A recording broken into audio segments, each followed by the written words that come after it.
348ኛ ቀናችን ነው። መስከረም 1 ዘፍጥረት 1 ብለን የእግዚአብሔርን ቃል ማንበብና ማጥናት ከጀመርን ዛሬ የምናነበው ክፍል ደግሞ የዕብራውያን መልእክትን ከምዕራፍ 9 እስከ 13 እስከ መጨረሻ ያለውን ይሆናል። አብረን እናንብብ።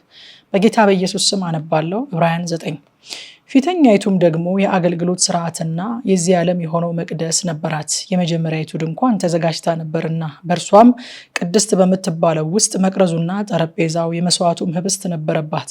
ከሁለተኛው መጋረጃ ወዲያ ቅድስተ ቅዱሳን የምትባለው ድንኳን ነበረች። በዚያም ውስጥ የወርቅ ማዕጠንት ነበረ።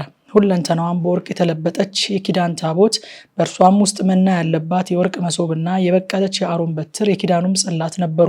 በላዩም ማስተሰሪያውን የሚጋርዱ የክብር ኪሩቤል ነበሩ። ስለነዚህም ስለ እያንዳንዳቸው ልንናገር አሁን አንችልም። ይህም እንደዚህ ተዘጋጅቶ ሳለ ካህናት አገልግሎታቸውን እየፈጸሙ ዘወትር በፊተኛይቱ ድንኳን ይገቡባታል። በሁለተኛይቱ ግን ሊቀ ካህናት ብቻውን በዓመት አንድ ጊዜ ይገባባታል። እርሱም ስለ ራሱና ስለ ሕዝቡ ስህተት የሚያቀርበውን ደም ሳይዝ አይገባም።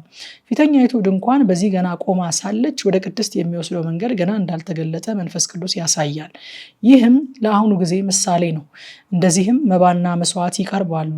እነዚህም እስከ መታደስ ዘመን ድረስ የተደረጉ ስለ ምግብና ስለ መጠጥም ስለ ልዩ ልዩ መታጠብም የሚሆኑ የሥጋ ስርዓቶች ብቻ ናቸውና የሚያመልከውን በሕሊና ፍጹም ሊያደርጉት አይችሉም።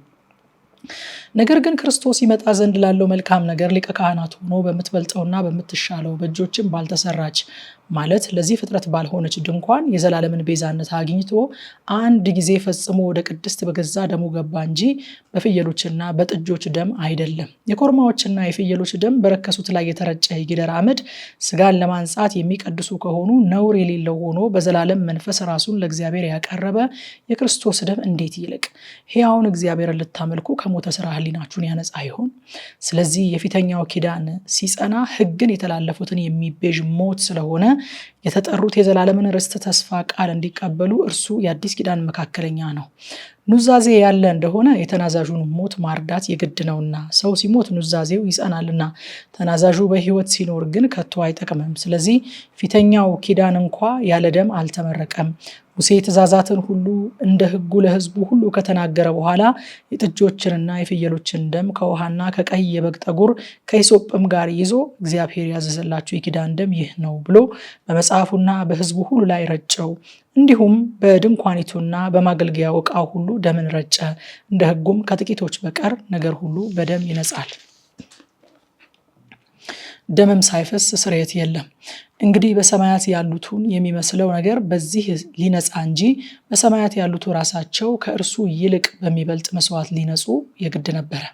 ክርስቶስ በእጅ ወደ ተሰራች የእውነተኛይቱ ምሳሌ ወደምትሆን ቅድስት አልገባምና፣ ነገር ግን በእግዚአብሔር ፊት ስለኛ አሁን ይታይ ዘንድ ወደ እርሷ ወደ ሰማይ ገባ። ሊቀ ካህናትም በየዓመቱ የሌላውን ደም ይዞ ወደ ቅድስት እንደሚገባ ራሱን ብዙ ጊዜ ሊያቀርብ አልገባም። እንዲህ ቢሆንስ ዓለም ከተፈጠረ ጀምሮ ብዙ ጊዜ መከራ ሊቀበል ባስፈለገው ነበር። አሁን ግን በዓለም ፍጻሜ ራሱን በመሰዋት ኃጢአትን ሊሽር አንድ ጊዜ ተገልጧል። ለሰዎችም አንድ ጊዜ መሞት ከእርሱ በኋላ ፍርድ እንደተመደበባቸው እንዲሁ ክርስቶስ ደግሞ የብዙዎችን ኃጢአት ሊሸከም አንድ ጊዜ ከተሰዋ በኋላ ያድናቸው ዘንድ ለሚጠባበቁት ሁለተኛ ጊዜ ያለ ኃጢአት ይታይላቸዋል። ምዕራፍ 10 ሕጉ ሊመጣ ያለው የበጎ ነገር እውነተኛ አምሳል ሳይሆን የነገር ጥላ አለውና፣ ስለዚህም በየዓመቱ ዘወትር በሚያቀርቡት በዚያ መስዋዕት የሚቀርቡትን ሊፈጽም ከቶ አይችልም። እንደዚህማ ባይሆን የሚያመልኩት አንድ ጊዜ ነጽተው ከዚያ በኋላ በሕሊናቸው ኃጢአትን ስላላወቁ ማቅረብን በተዉ አልነበረምን? ነገር ግን በዚያ መስዋዕት በየዓመቱ የኃጢአት መታሰቢያ አለ። የኮርማዎችና የፍየሎች ደም ኃጢአትን ሊያስወግድ የማይቻል ነውና፣ ስለዚህ ወደ ዓለም ሲገባ መስዋዕትና መባን አልወደድክም፣ ስጋን ግን አዘጋጀህልኝ። በሙሉ በሚቃጠል መስዋዕትና ስለ ኃጢአት በሚሰዋ መስዋዕት ደስ አላለህም። በዚያን ጊዜ እነሆ በመጽሐፍ ጥቅልል ስለ እኔ እንደተጻፈ አምላኬ ሆይ ፈቃድህን ላደርግ መጥቻለሁ አልኩ ይላል። በዚህ ላይ መስዋዕትንና መባን በሙሉ የሚቃጠል መስዋዕትንም ስለ ኃጢአትም የሚሰዋ መስዋዕትን አልወደድክም፣ በእርሱም ደስ አላለህም ብሎ እነዚህም እንደ ሕግ የሚቀርቡ ናቸው። ቀጥሎ እነሆ አምላኬ ሆይ ፈቃድህን ላደርግ መጥቻለሁ ብሏል። ሁለተኛውን ሊያቆም የፊተኛውን ይሽራል። በዚህም ፈቃድ የኢየሱስ ክርስቶስ ሥጋ አንድ ጊዜ ፈጽሞ በማቅረብ ተቀድሰናል። ሊቀ ካህናትም ሁሉ ዕለት ዕለት እያገለገለ ኃጢአትን ሊያስወግዱ ከቶ የማይችሉትን እነዚያን መስዋዕቶች ብዙ ጊዜ እያቀረበ ቆሟል። እርሱ ግን ስለ ኃጢአት አንድን መስዋዕት ለዘላለም አቅርቦ በእግዚአብሔር ቀኝ ተቀመጠ። ጠላቶቹም የእግሩ መረገጫ እስኪደረጉ ድረስ ወደፊት ይጠብቃል። አንድ ጊዜ በማቅረብ የሚቀደሱትን የዘላለም ፍጹማን አድርጓቸዋልና መንፈስ ቅዱስም ደግሞ ስለዚህ ይመሰክርልናል። ከዚያ ወራት በኋላ ከእነርሱ ጋር የምገባው ኪዳን ይህ ነው ይላል ጌታ፣ በልባቸው ሕጌን አኖራለሁ በልቡናቸውም እጽፈዋለሁ ብሎ ከተናገረ በኋላ ኃጢአታቸውንና አመፃቸውን ደግሜ አላስብም ይላል። የእነዚህም ስርየት ባለበት ዘንድ ከዚህ ወዲህ ስለ ኃጢአት ማቅረብ የለም። እንግዲህ ወንድሞች ሆይ በመረቀልን በአዲስና በሕያው መንገድ ወደ ቅድስት በኢየሱስ ደም በመጋረጃው ማለት በስጋው በኩል እንድንገባ ድፍረት ስላለን በእግዚአብሔር ቤት ላይ የሆነ ታላቅ ካህን ስላለን ከክፉ ሕሊና ለመንጻት ልባችንን ተረጭተን ሰውነታችንንም በጥሩ ውሃ ታጥበን በተረዳንበት እምነት በቀን ልብ እንቅረብ።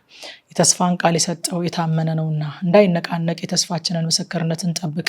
ለፍቅርና ለመልካምም ስራ እንድንነቃቃ እርስ በርሳችን እንትያይ። በአንዳንዶችም ዘንድ ልማድ እንደሆነው መሰብሰባችንን አንተው፣ እርስ በርሳችን እንመካከር እንጂ ይልቁንም ቀኑ ሲቀርብ እያያችሁ አብልጣችሁ ይህንን አድርጉ። የእውነትን እውቀት ከተቀበልን በኋላ ወደን ኃጢአትን ብናደርግ ከእንግዲህ ወዲህ ስለ ኃጢአት መስዋዕት አይቀርልንምና። የሚያስፈራ ግን የፍርድ መጠበቅ ተቃዋሚዎችን ሊበላ ያለው የእሳት ብርታት አለ። የሙሴን ሕግ የናቀ ሰው 2 ወይም 3 ቢመሰክሩበት ያለ ርኅራኄ ይሞታል። የእግዚአብሔር ልጅ የረገጠ ያንንም የተቀደሰበትን የኪዳኑን ደም እንደ ርኩስ ነገር የቆጠረ የጸጋውንም መንፈስ ያክፋፋ እንዴት ይልቅ የሚብስ ቅጣት የሚገባው ይመስላችኋል? በቀል የኔ ነው እኔ ብድራትን እመልሳለሁ ያለውን እናውቃለንና። ደግሞም ጌታ በሕዝቡ ይፈርዳል። በሕያው እግዚአብሔር እጅ መውደቅ የሚያስፈራ ነው።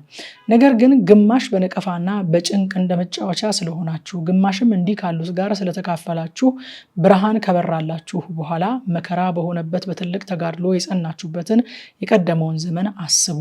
የሚበልጥና ለዘወትር የሚኖር ገንዘብ በሰማይ ለራሳችሁ እንዳላችሁ አውቃችሁ በስራት የራራችሁልኝ የገንዘባችሁንም ንጥቂያ በደስታ ተቀበላችሁ። እንግዲህ ታላቅ ብድራት ያለውን ድፍረታችሁን አትጣሉ። የእግዚአብሔርን ፈቃድ አድርጋችሁ የተሰጣችሁን የተስፋ ቃል እንድታገኙ መጽናት ያስፈልጋችኋልና። ገና በጣም ጥቂት ጊዜ ነው፣ ሊመጣ ያለውም ይመጣል አይዘገይምም። ጻድቅ ግን በእምነት ይኖራል፣ ወደኋላም ቢያፈገፍግ ነፍሴ በእርሱ ደስ አይላትም። እኛ ግን ነፍሳቸውን ሊያድኑ ከሚያምኑትን እንጂ ወደ ጥፋት ከሚያፈገፍጉቱ አይደለንም።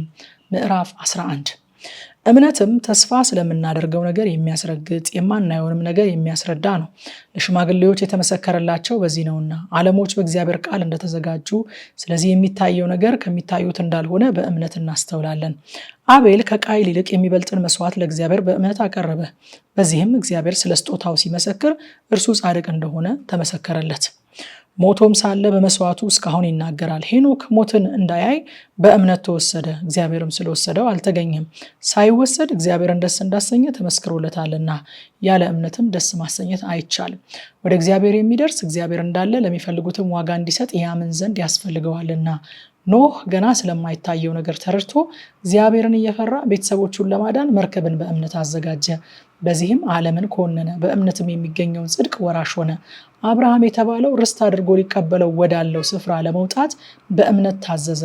ወዴትም እንደሚሄድ ሳያውቅ ወጣ። ለእንግዶች እንደሚሆን በተስፋ ቃል በተሰጠው አገር በድንኳን ኖሮ ያን የተስፋ ቃል አብረው ከሚወርሱ ከይስሐቅና ከያዕቆብ ጋር እንደ መጻተኛ በእምነት ተቀመጠ። መሰረት ያላትን እግዚአብሔር የሰራትንና የፈጠራትን ከተማ ይጠብቅ ነበርና ተስፋ የሰጠው የታመነ እንደሆነ ስለቆጠረች፣ ሳራ ራሷ ደግሞ እድሜዋ እንኳ ካለፈ በኋላ ዘርን ለመጸነስ ኃይልን በእምነት አገኘች። ስለዚህ ደግሞ በብዛታቸው እንደ ሰማይ ኮከብ እንደማይቆጠርም በባህር ዳር እንዳለ አሸዋ የነበሩትን የሞተን ሰው እንኳ ከመሰለው ከአንዱ ተወለዱ። እነዚህ ሁሉ አምነው ሞቱ፣ የተሰጣቸውን የተስፋ ቃል አላገኙምና። ዳሩ ግን ከሩቅ ሆነው አዩትና ተሳለሙት፣ በምድሪቱም እንግዶችና መጻተኞች እንዲሆኑ ታመኑ። እንዲህ የሚሉት ለእነርሱ የሚሆነውን ነገር እንዲፈልጉ ያመለክታሉና፣ ያን የወጡበትን አገር አስበው ቢሆኑ ሊመለሱ ጊዜ በሆነላቸው ነበር። አሁን ግን የሚበልጠውን እርሱም ሰማያዊውን ሀገር ይናፍቃሉ። ስለዚህ እግዚአብሔር አምላካቸው ተብሎ ሊጠራ በእነርሱ አያፍርም፣ ከተማን አዘጋጅቶላቸዋልና። አብርሃም በተፈተነበት ጊዜ ይስሐቅን በእምነት አቀረበ። የተስፋን ቃል የተቀበለው በይስሐቅ ዘር ይጠራልሃል የተባለለት እርሱም አንድ ልጁን አቀረበ። እግዚአብሔር ከሙታን እንኳ ሊያስነሳው እንዲቻለው አስቧልና። ከዚያም ደግሞ በምሳሌ አገኘው። ይስሐቅ ሊመጣ ስላለው ነገር ያዕቆብንና ኤሳውን በእምነት ባረካቸው። ያዕቆብ ሲሞት በእምነት ዮሴፍን ልጆች እያንዳንዳቸውን ባረካቸው። በዘንጉም ጫፍ ተጠግቶ ሰገደ። ዮሴፍ ወደ ሞት ቀርቦ ሳለ በእምነት ስለ እስራኤል ልጆች መውጣት አስታወሰ፣ ስለ አጥንቱም አዘዛቸው። ሙሴ ከተወለደ በኋላ ወላጆቹ ያማረ ሕፃን መሆኑን አይተው በእምነት 3 ወር ሸሸጉት። የንጉሥንም አዋጅ አልፈሩም። ሙሴ ካደገ በኋላ የፈርዖን የልጅ ልጅ እንዳይባል በእምነት እምቢ አለ። ከግብፅ ብዙ ገንዘብ ይልቅ ስለ ክርስቶስ መነቀፍን እጅግ የሚበልጥ ባለጠግነት እንዲሆን አስቧልና ለጊዜው በኃጢአት ከሚገኝ ደስታ ይልቅ ከእግዚአብሔር ሕዝብ ጋር መከራ መቀበልን መረጠ፣ ብድራቱን ትኩር ብሎ ተመልክቷልና። የንጉሥን ቁጣ ሳይፈራ የግብፅን ሀገር የተወ በእምነት ነበር፣ የማይታየውን እንደሚያየው አድርጎ ጸንቷልና። አጥፊው የበኩሮቹን ልጆች እንዳይነካ ፋሲካንና ደም መርጨትን በእምነት አደረገ። በደረቅ ምድር እንደሚያልፉ በኤርትራ ባህር በእምነት ተሻገሩ። የግብፅ ሰዎች ግን ሲሞክሩ ተዋጡ። የኢያሪኮ ቅጽር 7 ቀን ከዞሩት በኋላ በእምነት ወደቀ። ጋለሞታይቱ ረዓብ ሰላዮችን በሰላም ስለተቀበለቻቸው ከማይታዘዙ ጋር በእምነት አልጠፋችም። እንግዲህ ምን እላለሁ? ስለ ጌዲዮንና ስለ ባርቅ፣ ስለ ሶምሶም፣ ስለ ዮፍታሄም፣ ስለ ዳዊትና ስለ ሳሙኤል፣ ስለ ነቢያትም እንዳልተረክ ጊዜ ያጥርብኛል። እነርሱ በእምነት መንግስታትን ድል ነሱ፣ ጽድቅን አደረጉ፣ የተሰጠውን የተስፋ ቃል አገኙ። የአንበሶችን አፍ ዘጉ፣ የእሳትን ኃይል አጠፉ፣ ከሰይፍ ስለታመለጡ በድካማቸው በረቱ፣ በጦርነት ኃይለኞች ሆኑ፣ የባዕድን ጭፍሮች አባረሩ። ሴቶች ሙታናቸውን በትንሣኤ ተቀበሉ፣ ሌሎችም መዳንን ሳይቀበሉ የሚበልጠውን ትንሣኤ እንዲያገኙ እስከ ሞት ድረስ ተደበደቡ። ሌሎችም መዘበቻ በመሆንና በመገረፍ ከዚህም በላይ በእስራትና በወህኒ ተፈተኑ። በድንጋይ ተወግረው ሞቱ፣ ተፈተኑ፣ በመጋዝ ተሰነጠቁ፣ በሰይፍ ተገድለው ሞቱ። ሁሉን እያጡ መከራን እየተቀበሉ እየተጨነቁ የበግና የፍየል ሌጦ ለብሰው ዞሩ። ዓለም አልተገባቸውምና በምድረ በዳና በተራራ በዋሻና በምድር ጉድጓድ ተቅበዘበዙ። እነዚህም ሁሉ በእምነታቸው ተመስክሮላቸው ሳሉ የተሰጠውን የተስፋ ቃል አላገኙም። ያለኛ ፍጹማን እንዳይሆኑ እግዚአብሔር ስለኛ አንዳች የሚበልጥ ነገር አስቀድሞ አይቶ ነበርና። ምዕራፍ 12። እንግዲህ እነዚህን የሚያህሉ ምስክሮች እንደ ደመና በዙሪያችን ካሉልን እኛ ደግሞ ሸክምን ሁሉ ቶሎም የሚከበንን ኃጢአት አስወግደን የእምነታችንን ራስና ፈጻሚውን ኢየሱስን ተመልክተን በፊታችን ያለውን ሩጫ በትዕግስት እንሩጥ። እርሱ ነውርን ንቆ በፊቱም ስላለው ደስታ በመስቀል ታግሶ በእግዚአብሔር ዙፋን ቀኝ ተቀምጧልና። በነፍሳችሁ ዝላችሁ እንዳትደክሙ ከኃጢአተኞች በደረሰበት እንዲህ ባለ መቃወም የጸናውን አስቡ። ከኃጢአት ጋር እየተጋደላችሁ ገና ደምን እስከ ማፍሰስ ድረስ አልተቃወማችሁም። እንደ ልጆችም ከእናንተ ጋር ልጄ ሆይ የጌታን ቅጣት አታቅለል፣ በሚገስጽህም ጊዜ አትድከም፣ ጌታ የሚወደውን ይቀጣዋልና የሚቀበለውንም ልጅ ሁሉ ይገርፈዋል ብሎ የሚነጋገረውን ምክር ረስታችኋል። ለመቀጣት ታገሱ፣ እግዚአብሔር እንደ ልጆች ያደርግላችኋልና። አባቱ የማይቀጣው ልጅ ማን ነው? ነገር ግን ሁሉ የቅጣት ተካፋይ ሆኗል። ያለ ቅጣት ብትኖሩ ዲቃላዎች እንጂ ልጆች አይደላችሁም። ከዚህም በላይ የቀጡን የስጋችን አባቶች ነበሩን፣ እናፍራቸውም ነበር። እንዴትስ ይልቅ ለመናፍስት አባት አብልጠን ልንገዛና በሕይወት ልንኖር በተገባን። እነርሱ መልካም ሆኖ እንደታያቸው ለጥቂት ቀን ይቀጡን ነበርና፣ እርሱ ግን ከቅድስናው እንድንካፈል ለጥቅማችን ይቀጣናል። ቅጣት ሁሉ ለጊዜው የሚያሳዝን እንጂ ደስ የሚያሰኝ አይመስልም። ዳሩ ግን በኋላ ለለመዱት የሰላምን ፍሬ እርሱም ጽድቅን ያፈራላቸዋል። ስለዚህ የላሉትን እጆች የሰለሉትን ጉልበቶች አቅኑ፣ ያነከሰውም እንዲፈወስ እንጂ እንዳይናጋ ለእግራችሁ ቅን መንገድን አድርጉ። ከሰው ሁሉ ጋር ሰላምን ተከታተሉ፣ ትቀደሱም ዘንድ ፈልጉ። ያለ እርሱ ጌታን ሊያይ የሚችል የለምና። የእግዚአብሔር ጸጋ ለማንም እንዳይጎድለው ብዙዎችም የሚረክሱበት አንድ መራራ ስር ወደ ላይ በቅሎ እንዳያስጨንቅ፣ ሴሰኛም የሚሆን እንዳይገኝ ወይም ስለ አንድ መብል በኩርነቱን እንደሸጠ እንደ ኤሳው ለዚህ ዓለም የሚመች ሰው እንዳይሆን ተጠንቀቁ። ከዚያም በኋላ እንኳ በረከቱን ሊወርስ በወደደ ጊዜ እንደተጣለ ታውቃላችሁና። በእንባ ተግቶ ምንም ቢፈልገው ለንስሐ ስፍራ አላገኘምና። ሊዳሰስ ወደሚችል ወደሚቃጠልም እሳት፣ ወደ ጭጋግም፣ ወደ ጨለማም፣ ወደ አውሎ ነፋስም፣ ወደ መለከት ድምፅም፣ ወደ ቃሎችም ነገር አልደረሳችሁምና። ያንን ነገር የሰሙት ሌላ ቃል እንዳይጨመርባቸው ለመኑ። እንስሳ እንኳ ተራራውን ቢነካ ተወግሮ ይሙት የምትለውን ትእዛዝ ሊታገሱ አልቻሉምና። ሙሴም እጅግ እፈራለሁ እንቀጠቀጥማለሁ እስኪል ድረስ የሚታየው እጅግ የሚያስፈራ ነበረ።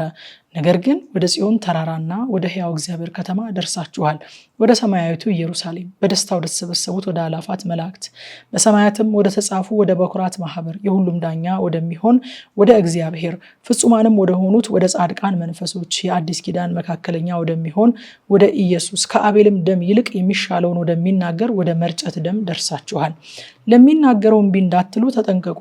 እነዚያ ከምድር ላስረዳቸው እምቢ ባሉ ጊዜ ካላመለጡ ከሰማይ ከመጣው ፈቀቅ የምንል እኛስ እንዴት እናመልጣለን? በዚያን ጊዜ ድምፁ ምድርን አናወጠ። አሁን ግን አንድ ጊዜ ደግሜ እኔ ሰማይን አናውጣለሁ እንጂ ምድርን ብቻ አይደለም ብሎ ተስፋ ሰጥቷል። ዳሩ ግን አንድ ጊዜ ደግሜ የሚል ቃል የማይናወጡት ጸንተው እንዲኖሩና የሚናወጡት የተፈጠሩ እንደሚሆኑ ይለወጡ ዘንድ ያሳያል። ስለዚህ የማይናወጥን መንግስት ስለምንቀበል በማክበርና በፍርሃት እግዚአብሔርን ደስ እያሰኘን የምናመልክበትን ጸጋ እንያዝ። አምላካችን በእውነት የሚያጠፋ እሳት ነውና። ምዕራፍ 13 የወንድማማች መዋደድ ይኑር። እንግዶችን መቀበል አትርሱ። በዚህ አንዳንዶች ሳያውቁ መላእክትን እንግድነት ተቀብለዋልና ከእነርሱ ጋር እንደታሰረ ሆናችሁ እስሮችን አስቡ። የተጨነቁትንም ራሳችሁ ደግሞ በስጋ እንዳለ ሆናችሁ አስቡ። መጋባት በሁሉ ዘንድ ክቡር፣ መኝታውም ንጹሕ ይሁን። ሴሰኞችና አመንዝሮችን ግን እግዚአብሔር ይፈርድባቸዋል። አካሄዳችሁ ገንዘብን ያለመውደድ ይሁን፣ ያላችሁም ይብቃችሁ። እርሱ ራሱ አልለቅህም ከቶም አልተውህም ብሏልና። ስለዚህ በድፍረት ጌታ ይረዳኛልና አልፈራም፣ ሰው ምን ያደርገኛል እንላለን። የእግዚአብሔርን ቃል የተናገሯችሁን ዋኖቻችሁን አስቡ። የኑሯቸውን ፍሬ እየተመለከታችሁ በእምነታቸው ምሰሏቸው። ኢየሱስ ክርስቶስ ትናንትናና ዛሬ እስከ ዘላለምም ሕያው ነው። ልዩ ልዩ አይነት በሆነ በእንግዳ ትምህርት አትወሰዱ። ልባችሁ በጸጋ ቢጸና መልካም ነው እንጂ በመብል አይደለም፣ በዚህ የሚሰሩበት አልተጠቀሙምና። መሠዊያ አለን፣ ከእርሱም ሊበሉ ድንኳኒቱን የሚያገለግሉ መብት አላቸው። ሊቀ ካህናት ስለ ኃጢአት ወደ ቅድስት የእንስሶችን ደም ያቀርባልና፣ ስጋቸው ግን ከሰፈር ውጭ ይቃጠላል። ስለዚህ ኢየሱስ ደግሞ በገዛ ደሙ ሕዝቡን እንዲቀድስ ከበር ውጭ መከራን ተቀበለ። እንግዲህ ነቀፌታውን እየተሸከምን ወደ እርሱ ወደ ሰፈሩ ውጭ እንውጣ። በዚህ የምትኖር ከተማ የለችንምና፣ ነገር ግን ትመጣ ዘንድ ያላትን እንፈልጋለን። እንግዲህ ዘወትር ለእግዚአብሔር የምስጋናን መስዋዕት ማለት ለስሙ የሚመሰክሩ የከንፈሮችን ፍሬ በእርሱ እናቀርብለት። ነገር ግን መልካም ማድረግን ለሌሎችም ማካፈልን አትርሱ። እንዲህ ያለው መስዋዕት እግዚአብሔርን ደስ ያሰኘዋልና። ለዋኖቻችሁ ታዘዙ፣ ተገዙ። እነርሱ ስሌትን እንደሚሰጡ አድርገው ይህንኑ በደስታ እንጂ በሐዘን እንዳያደርጉት፣ ይህ የማይጠቅማችሁ ነበርና ስለ ነፍሳችሁ ይተጋሉ። ጸልዩልን። በነገር ሁሉ በመልካም እንድንኖር ወደን መልካም ሕሊና እንዳለን ተረድተናልና፣ ይልቁንም ፈጥኜ እንድመለስላችሁ ይህን ታደርጉ ዘንድ አጥብቄ እለምናችኋለሁ። በዘላለም ኪዳን ደም ለበጎች ትልቅ እረኛ የሆነውን የጌታችንን ኢየሱስ ክርስቶስን ከሙታን ያወጣው የሰላም አምላክ በኢየሱስ ክርስቶስ በኩል በፊቱ ደስ የሚያሰኘውን በእናንተ እያደረገ ፈቃዱን ታደርጉ ዘንድ በመልካም ስራ ሁሉ ፍጹማን ያደርጋችሁ። ለእርሱ እስከ ዘላለም ድረስ ክብር ይሁን፣ አሜን። ወንድሞች ሆይ የምክርን ቃል እንድትታገሱ እመክራችኋለሁ፣ በጥቂት ቃል ጽፌላችኋለሁና። ወንድማችን ጢሞቴዎስ እንደተፈታ እወቁ። ቶሎ ብሎም ቢመጣ ከእርሱ ጋር አያችኋለሁ። ለዋኖቻችሁ ሁሉና ለቅዱሳን ሁሉ ሰላምታ አቅርቡልኝ። ከኢጣሊያ የሆኑቱ ሰላምታ ያቀርቡላችኋል። ጸጋ ከሁላችሁ ጋር ይሁን፣ አሜን። ከምሽቱ 3 ሰዓት በኢትዮጵያ ሰዓት አቆጣጠር በቲክቶክ እና በቴሌግራም ገጻችን በቀጥታ ስርጭት አሁን ያነበብኩትን ክፍል በጥልቀት እናጠናለን። ኑ አብረን እናጥና።